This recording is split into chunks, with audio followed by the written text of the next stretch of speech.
graduates, Dean Davis, faculty, parents, brothers, sisters, grandmas, grandpas, and the rest of the family and friends here, thank you so much for letting me share your special day with you. I gotta be honest, I've never spoken at one of these things before, and I just learned before we walked out that I wasn't gonna be able to score another degree out of doing this, which was kind of disappointing. I guess it's just an Oprah thing. But in preparing for this, I'll tell you, Googling commencement speeches is kind of like Googling LASIK surgery. You come out more terrified than when you went in. Graduation speeches are iconic, like Jim Carrey or Steve Jobs, or they're really, really bad, like life advice Tourette's. I'm sure I'm gonna land somewhere in the middle on this, but hopefully it will feel better than having your eyeballs sliced out. My story is a bit unconventional, as most tech entrepreneurs don't start out as newspaper majors at the University of Georgia. What's perhaps even more interesting is that I majored in journalism on the advice of my dad, who's a biotech entrepreneur. He said the ability to clearly communicate in both the written and spoken word is a disappearing art, and that anything you do professionally comes down to being able to understand and communicate with all different kinds of people. Being able to transform ideas into stories that ignite other people's imagination and passion, that gets them invested in things that you care about. Grady grads can run circles around business majors and pretty much any other major when it comes to connecting with an audience, bringing an idea to life, and most importantly, making people care. And that matters more than just about anything when you get outside these walls, no matter what career you choose. J-School prepares you for life and work in some really unexpected ways. So when Dean Davis asked me to do this, I took a look back at some of the things I learned here and was surprised to see how many of them applied to my own life and career, even though I never set out to be a newspaper man. So today I'd like to share those with you, and I'll try to keep the Tourette's to a minimum. Number one, if your lead sucks, it really doesn't matter.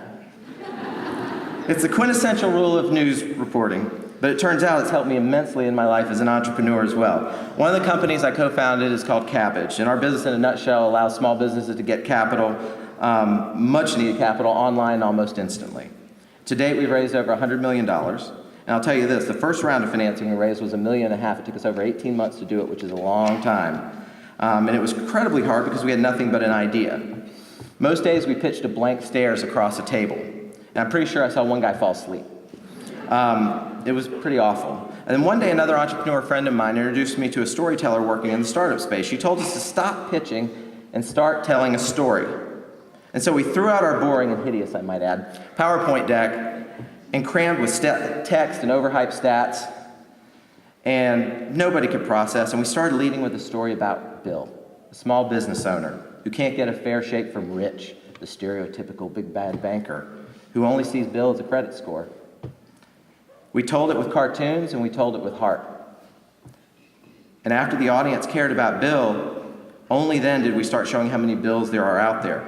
Creating a story that people cared about literally made the difference in $100 million in funding. And it's an investment in time and money that most entrepreneurs don't see the value in, but it's been invaluable to me. So no matter what you're pitching, lead with something personal, lead with something human, make people care, be a storyteller. Number two, ask great questions. Now, I'm gonna lose my Gen X membership card if I don't get nostalgic at least once. So when I was here, I had one of the finest professors ever to teach at Grady, a guy named Conrad Fink. And he was tough, mean, loud, witty, supportive, funny, and he had the bushiest eyebrows that you had ever seen in your life. I mean, casting shadows that scare small children, bushy. I'll tell you about one class I had here with him, and I can't even tell you why I remember it so vividly, but one day in class, someone asked Professor Fink what the future of the news business looked like. He walked to the whiteboard and he drew this big circle. And then he told us this was the inside of a pipe.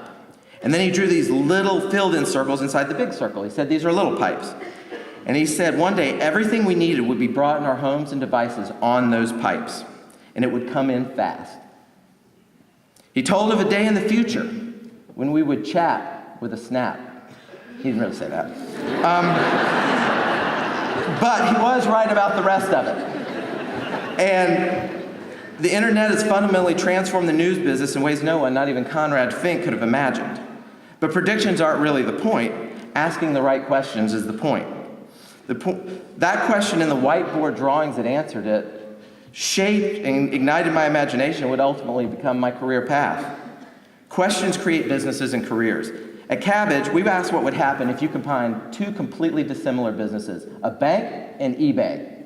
Who asked those questions? That question gave birth to a company and now puts out over $1 billion worth of loans every year. So what questions are you asking?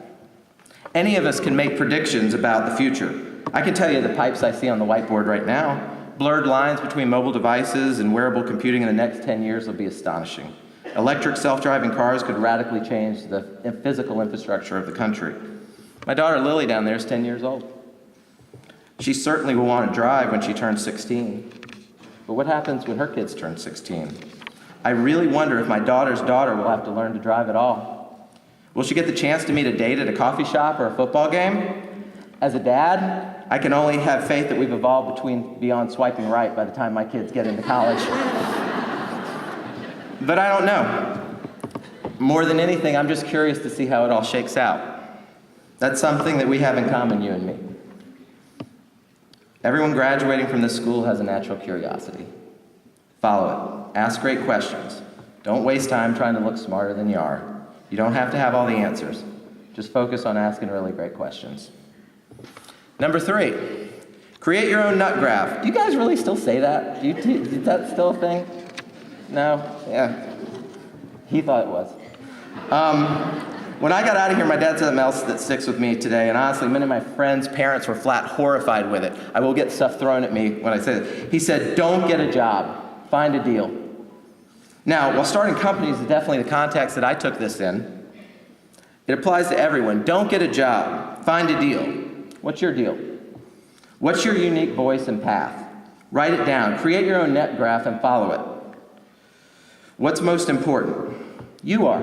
Actually, you're all millennials. I don't even have to tell you you're most important. You already know that. I mean, who the hell really wants to work for somebody else anyway? Nobody wants to be told what to do. They want to own it.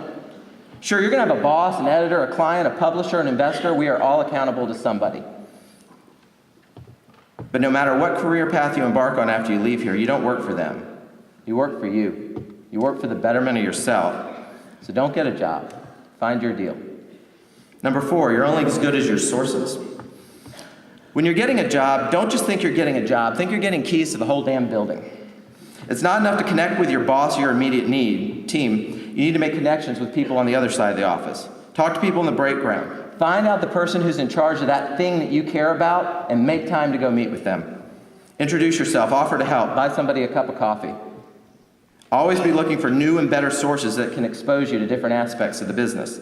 Believe me, every minute you spend investing in people instead of checking your email is going to pay dividends your entire career. Back in the early days of Kabbage, the guy that funded our Series A investment round was someone I'd never met before. I only met this guy because someone who knew someone who knew someone who knew someone introduced me to this guy. You can't plan for that. You just have to put yourself out there and get into the mix. Expand out from everyone you meet. Chances are the most exciting and meaningful connections you make in life won't come from your immediate circle. Whether it's a spouse or a business partner, sparks happen when you go 1, 2, or 3 degrees outside of your comfort zone. We got funded because I followed up with someone 4 people removed who eventually introduced me to the right guy. I got into the mix and got lucky. And one thing I know for sure is the harder I work at meeting people, the luckier I seem to get. Number 5, you're always on deadline. When you start something, no matter how small, you've got to accomplish something real every day.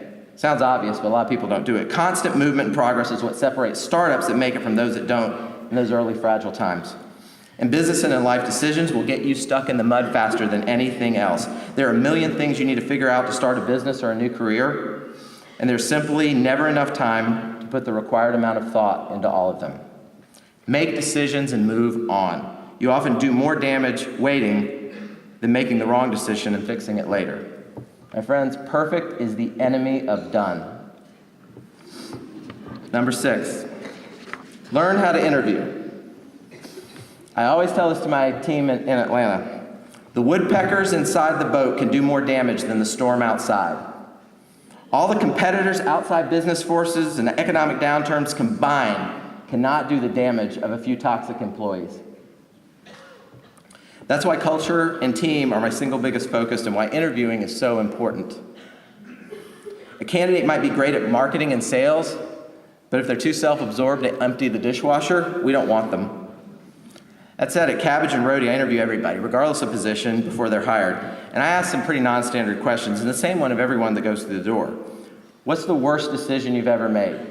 Keep it to yourself. What does your closet look like? What's your favorite cuss word? We all have interview armor on. Jamie can vouch that she heard all of these. We all have interview armor on. My job is to cut through it, and I want to see who people really are. If you don't think work is personal, you're wrong. It's a people enterprise. And when you're out there interviewing people, no matter which side of the table that you're on, let people see who you really are. Use some humor. Tell folks something special, different, or crazy about yourself. If you did magic in high school, guilty. Weave it in there because you will stand out from everybody else that's saying stuff. Don't use a $10 word when a $5 word will suffice. Skills might get you in the door, but it's your personality and chemistry with the team that actually lands you the job. Another question, and for this one you can play along at home. This is my favorite interview question. What is 1/2 plus 1/3? Everyone in every position gets this question, and it's not to check up on 4th grade math skills, even though everybody in the room just went, ooh, I should know that, but they kind of don't. If someone gets the answer immediately, it's not that much help to me. But when they don't, ooh, fun begins. Will they shout out 4 wrong answers just to prove they can do it in their head when they obviously can't? Will they ask for a sheet of paper? How do they react when they're under just a small dose of pressure? Will they Google the answer? Will they phone a friend? I interviewed will they convert to decimals? Do they think differently? We interviewed a creative once that drew like boxes and drawings to try to do it, but she got it. At the end of the day, will they figure out how to solve a problem no matter what? I swear the handful of times that I've ignored this rule and hired somebody who blew this question, I've regretted it. You would be surprised at how many times people fail at their jobs in the exact same way that they fail at interviews. Number 7, don't be afraid to write obituaries. So while writing this, I kept thinking about all the happy themes of graduation. Success, riches, fulfillment, all lie ahead, voiced over by Dr. Seuss himself. You have the whole rest of your life in front of you. I mean, since we're among friends, don't you always have the rest of your life in front of you? I mean, really at any point. But seriously, what do you do when some of that life sucks? How do you recover from a bump in the road? How do you face obstacles with resilience and a self-directed life? How do you live by your own mind when there's so many noisy and competing voices? Y'all, I hate to be the bearer of bad news, but there are going to be times when your life gets off course. I don't want to be too personal here, but sometimes you wake up, realize you've gained 15 pounds, and have on the same dirty t-shirt you were wearing 3 days ago. It's okay. It happens to everyone. The trick is only staying in that place as long as you have to and not a second longer. Don't be afraid to let something die if it's not serving you anymore. Maybe you have a shitty boss, or you're trapped in a dead-end position at work, or the one you thought you'd be with forever breaks that engagement. It's tough, it's sad, and whatever it is, it's going to feel like wading through slog just to keep your left foot and right foot moving forward. But do it. Lighten your load by getting rid of the dead weight in your life. Sometimes that's commitments of time, people, non-productive activities. Simplify, left foot and right foot. And also make space in your life to think. It's so easy and instantly gratifying to stay glued to your email, text, and Instagram. Shoot, since I've been standing up here, some of you have typed more words with your thumbs than are in this actual speech. I get it, and I'm guilty too. But sometimes you need to put it away. Go work out, take a walk, see a movie. Sit outside and stare at the sky. You'd be surprised at how much more productive that stuff can be when you do it. Take a breath and write the obituary and move on. Number 8, remember the inverted pyramid? That one still applies, doesn't it? Okay, good. What's the most important thing in your life? The who, what, when, where, why, and how is what you need to focus on to achieve your most important goals. Anytime I have a decision to make, I ask myself, what's most important? I do this at Roadie all the time. And when put through the simple filter, questions get, well, simpler. I could tell you 100 examples of how I use this to make decisions in business, but I've sort of chosen a personal one here. In the middle of my career, I made the decision to stop starting companies for almost 7 years so I could take care of my grandmother. It was one of the best things I ever did. Mimi was 94 at the time, and while sharp of mind, had fallen, broken a hip, and had some of the issues that come with age. I put my career on hold for 7 years to take care of her, to get to know her even better, make sure her great-grandkids got to know her, I mean to really know her firsthand. We made it so great that 1 month before she passed away, she was still out trick-or-treating in her wheelchair with my kids in full makeup as Cruella de Vil.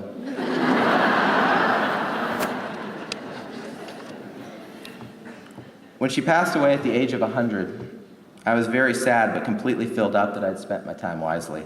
I started Kabbage the next month. Number 9, protect your sources. This is one that has nothing to do with any career guidance, but it's simply the best lesson I've learned from raising 2 pretty awesome kids, Lily and Mills, down here in the front row. Lily's 10 and Mills is 7, and from the moment Mills was born, I asked my daughter, who do you take care of? A simple question for sure, and she wasn't sure the answer. She was barely over 3. I explained that you take care of your brother, always. From the time Mills could talk, I asked them both almost daily that one simple question: who do you take care of? And Lily would answer Mills, and Mills would answer Lily for the last 6 years since Mills could talk. This simple thing is unbelievably powerful. They really don't fight. And if one ever gets threatened by another, watch out. Mills is getting picked on the bus by a much older kid, and Lily put the kid in his place pretty forcefully. Mills runs out of Coca-Cola, and Lily pours half of hers into his glass. They get it. If I've done nothing else right as a parent, I know they'll always fiercely protect their sources. Keep this in mind as you go forward, whether in relationships or when you have kids of your own. Protect your sources and take care of the people that take care of you. And number 10, you can do for one. This didn't really apply to the news business, but I was running out of them. Once you get into a career, you're going to notice this frenetic energy of like how important it is to get so many things done. You're rushing off to all these jobs.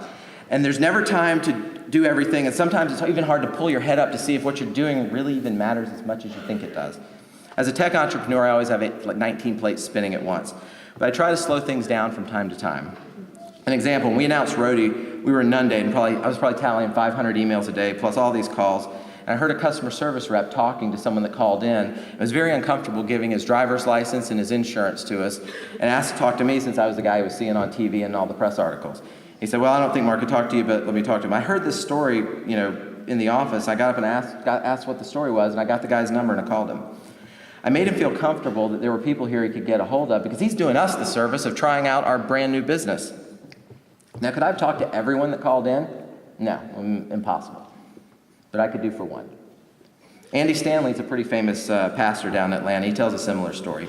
He oversees nearly 400 employees while trying to build new churches, raise money, and tend to the things that need tending to.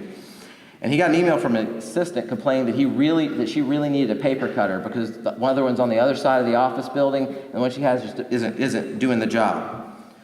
I can't imagine that paper cutters were really high on his list of things to do and take care of, but he got her a paper cutter. He gift wrapped it, and he brought it to the next staff meeting and presented it to her. He said, I got your message, and I hope this makes your job easier. Did he have time to think about paper cutters? Was it the most pressing thing on his list? Of course not, but amid the hundreds of paper cutter problems that he probably had to deal with that week, he could do for one. No matter how busy and important you get, you can always do for one. So that's it. The stuff I learned here at Grady made a real difference in my life, and it will in yours too. Not tomorrow, but now. Now is the time to take risks. For many of you, there's no wife, no husband, no partner, no mortgage, no kids. Now is the time to take some chances. Don't get a job. Find your deal. Don't be afraid to break things while you're figuring it all out. You think your next move is the most important decision in your life? It's not.